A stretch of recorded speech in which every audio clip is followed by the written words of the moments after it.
What business you have with me? The way yonder's blocked up to you see, by his god-awful statue, heavens above. Who thought it's a good idea to put it there? Oh, I'm in quite the pickle now. See that statue? Gives me the willies. Stare at it long enough, it starts to look alive. Curtis name seems quite right. There's no craftsman around these parts. Hey, you don't think real-life person could turn into a stone, do you? If anyone who's played Dark Souls before, they'd know who I'm referring to. For those who haven't played Dark Souls 2, is the Moonlight Greatsword. The reoccurring weapon in all Soul games and all, well, From Software games, to be honest, going back all the way to 1990 in Kingsfield. There's weapons everywhere. Anyway, the description's pretty damn long.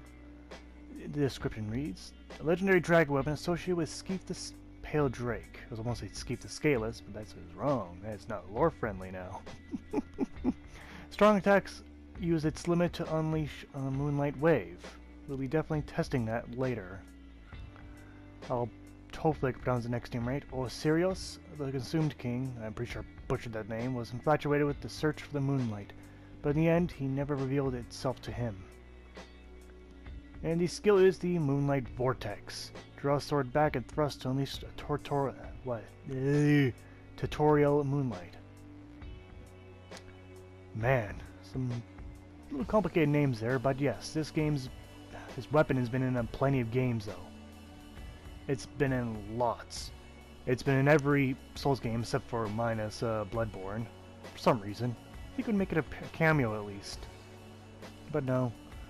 But yes, even going to Demon Souls, I think it was in there, I think. And even going, yes, as I mentioned earlier, Kingsfield, which is 1990, PS1 era. So yeah, long heritage. Visually, the weapon, well, is the same as has been in all the games, which I'll show the various images here. Such a real sword, there's no such thing, as most games depict it being pretty green. And I'm pretty sure you can notice, but the edges of the blade are transparent. It seems to be made of a type of glass, if you will.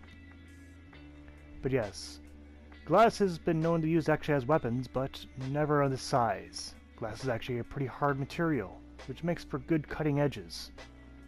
However, when it grows this big, the weapon's incredibly heavy. I'm not sure, is glass heavier than steel? Not too sure on that one. I'm not gonna throw my stake on that, but anyway. Yes, this weapon is quite large. It is quite a unique taper. It's very subtle, the taper, as it's very thick in the base and just slightly gets thinner as it goes towards the end. Ever so slightly. Anyway, let's see if it's any good in those games though. Stat-wise, when you look at the weapon, to be honest, the physical kinda sucks. But there's a reason for that. This is a magical weapon. It is a magical sword. Hence, it's been recognized as such with a lot of magical damage. A lot. Moving on to the attribute bonus, we can see we get E for strength, which makes sense, and a C for intelligence. So plenty of intelligence is needed. But we have no dexterity, no faith, just strength and intelligence. The attribute requirement though, we can see actually needs 16 strength, so we still need a bit of strength to wield this. Dexterity next to nothing is 11. However, you need 26 intelligence. This weapon's a bit of the oddballs, it's counterintuitive a bit. If you have a high intelligence stats, you're not normally wielding a sword. You must have your staff at the ready to use magic. Not that magic's not that great for PvP. But this is your backup, I guess. If you're invited by a red spirit, you could use a Moonlight Greatsword. You know the intelligence, it's okay there. Anyway, moving on to the Moonlight Vortex, we can see we cost 18 FP to use, which isn't too bad. And the weight's also pretty low, at 10.5. Now, I also wanted to mention that this weapon, it's never consistent with its stats. Here I brought up the Dark Souls 2 stats. You can see, along these numbers here, it has no strength, only magic damage. So this weapon's never been consistent with its damage values, so how well it'll perform here is in question. Not too sure. We'll have to see about that. Now I'm going to do this animation a little differently in one shot because I need the range. So the basic attack, you got the basic Greatsword attack. And we'll move on to the power attack. You see there, almost like gave it away. So it has basic power attacks. However, if you hold that power attack to charge it up, you know, something else happens. But for now, the basic attack, you can see it's still the basic Greatsword. Okay, now for the two-handed power attack. You can see it's just, again, the basic animations. But it is not what's the key feature of this blade.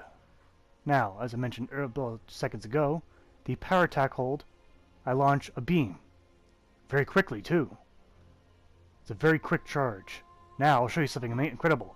This does not consume FP. This beam move does not consume FP, but you can see that it's draining my weapon durability rapidly. So you gotta be careful with it. That may be neat, but now we have the actual move, the Moonlight Vortex. It's very quick to charge, however the range is incredibly limited. It's a point-punch or point-blank maneuver, but at least it's very quick. Is it powerful? We'll find out. And then we have the basic sprint attack for the Greatswords, the quick spin. Nothing special there. So upgrading this weapon, no surprise, takes Titanite scale. Now, you can see you don't get really much for physical, but we do get a lot for magical. So I don't expect anything out of the physical range. But magical get plenty. These are only 5 upgrades, but at least you're getting both. And you can see the intelligence goes right to B on the second upgrade, which is nice. The more you get, the better. And it consistently goes up very quickly in terms of damage. And then we're at the final upgrade, and not much else can be seen there. But still you get a lot of magical damage, easily doubled there. You get a little bit of physical average amount now. But that's all really it is, this average amount. However, due to its Titanite scale, it cannot be infused in a gem. But then again, there's no real surprise for that, is there? So, performance-wise, that sucker not really just dragging his heels, throw the blade at him. Oh, that's actually pretty powerful. Though it does drain the durability of the weapon a lot, so a lot of repair power will be needed. And backstab is 707? Damn, that is more than I was expecting. Then again, there's a lot of magical damage. Yep, killed that guy in one hit. So not very many enemies have magical resistance. Most of them are still just physical. So the Moonlight Vortex, only hit one of them, but I did kill him in one hit. So against these guys without armor, it isn't doing that great. It seems to do more damage against enemies with armor, which is weird. Okay, the special attack just killed that guy. Wow. Okay, let's try this again. I want to see if I can get through his shield. Now, I want to try the Moonlight Beam. Didn't really do a whole lot, did it? It seemed just to absorb it, didn't really shock him very much. That's twice now. Didn't really shock him. Oh well, couldn't get through. Maybe the Vortex could, but it kills him in one hit. You don't need to get through his shield. Now, going against the Gorgile, and this thing is extremely weak to magic, as we saw. I think it's the fastest I killed that thing. Damn. Alright, and then we can see there we do have a limited range for it, because I tried to sneak up on the Black Knight to do that. It kind of failed. But we can still have to use the Vortex against him. But we can see 600 round, just rough 600 damage right there. Now if I just use the Vortex in right range, boom, almost, yeah, 630, damn. Anyway, moving on to the pros and cons of this tremendous, monumental sword. On the pro side, well, the power attack has incredible range, and it's a beam that doesn't consume FP. You also have the very powerful special Vortex. It's also really powerful. And it's also pretty lightweight for a greatsword of its size. Going on to the cons, though, the special attack beam does reduce durability quickly. However, I'm going to word that. I'm not sure yet. But anyway, also you need a high intelligence stats to wield the weapon properly to get that bonus damage. That is one con, though. You need a lot of intelligence. And of course, the weapon cannot be infused with gems. And that is pretty much it for the pros and cons. Awesome pros. Awesome. Moving on to the score of the Moonlight Greatsword. Damage gets 9 out of 10. We would get 10 out of 10, but enemies that are not wearing armor, or reliant on armor, don't really take a whole lot of damage, to be honest. No different from any other Greatsword.